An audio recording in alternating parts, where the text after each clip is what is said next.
Now, let's just discuss the EU for a second, shall we? You may have seen that the Labour Party have been criticised in some quarters for being a little timid about their ambitions for the EU.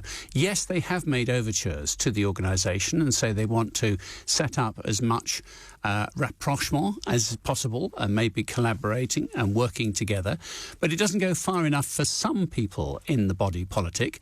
There is a Rejoin EU Party, and Richard Hewison is its leader.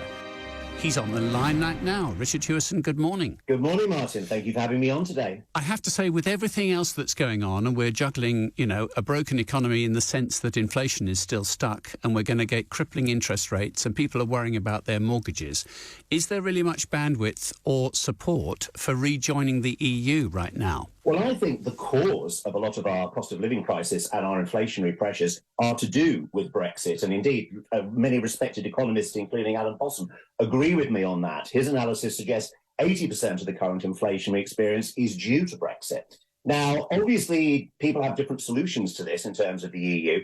I'm surprised how timid David Lammy is. I mean, I don't know what he means by getting closer to the European Union. He doesn't want to join the single market, which at a stroke would solve a lot of our problems with cost of food coming in from the EU. So what does he mean by this? Just giving people lots of hugs? I don't understand. Well, you can set up various apparatus, I suppose, to try and collaborate instead of sending insults to people by saying you're not sure the French leader is a friend or foe. And that kind of language, I suppose, can change, which might help.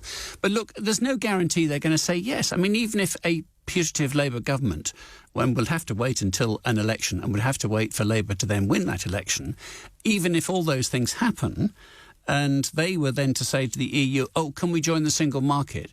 There's absolutely no guarantee they're going to say yes, is there? You're absolutely right, Martin, but we can certainly ask, can't we? And if we're setting up all of these bodies just to sort of try and send nice, warm messages to the EU, let's talk about how we can actually benefit for it. One of the disagreements, I think, that my party has with a lot of other parties that are broadly pro-EU is everyone seems to think there's only one way to rejoin the EU. We think there's several different routes that we could explore going back.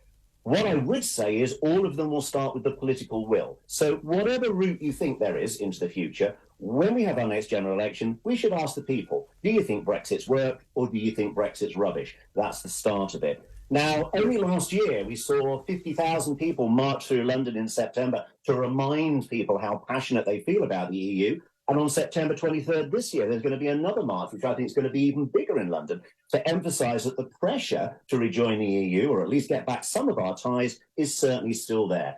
You're right, the economy is broken, and it's only going to get worse unless we try doing something dramatic to fix it. And I don't see anything in David Lammy's speech which suggests that Labour are on course for that. OK. Do you think, though, that this is a priority for any party right now? There are Absolutely. And let me address that point exactly the way you phrased it there. One of the reasons that our imports are so expensive is because Brexit knocked 20% off the value of the pound at a stroke, making all of our imports more expensive. Now, if we even elected a government that said it was working towards rejoining the EU, the pound would recover some of that value on it. That would give us an instant economic advantage in terms of many of the imports, and it would put a downward pressure on the food price inflation we're seeing at the moment, which, as I think you acknowledge, will then knock on in terms of lowering interest rate pressure.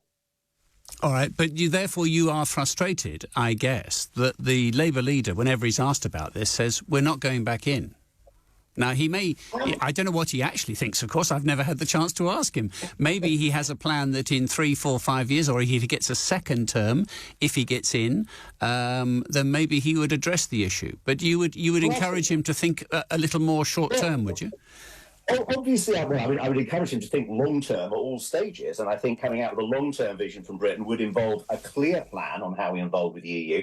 But yes, I agree with you in what you say about Starmer, because I'm constantly having surreal debates with people from the Brexit side saying, if you vote Labour, you're going back into the EU. And I'm saying, no, Starmer is quite clear we're not going back into the EU. And I know some people believe that what he says now is not what he will deliver. But I think that's a bit of a shocking society to live in, where we are voting for someone based on thinking they're going to do the opposite to what they're actually telling us. Is that really where we are in politics? Well, it's not the first time in politics, Richard, sorry. Been around too long to make that observation. Sorry to be cynical. But listen, interesting to talk to you. And let's talk again. Richard Hewison, I should say, is leader of the Rejoin EU Party. Embark on a majestic journey with the Rejoin EU Party and support our cause on Patreon. Be part of the movement. Vote Rejoin EU. Join the EU vision.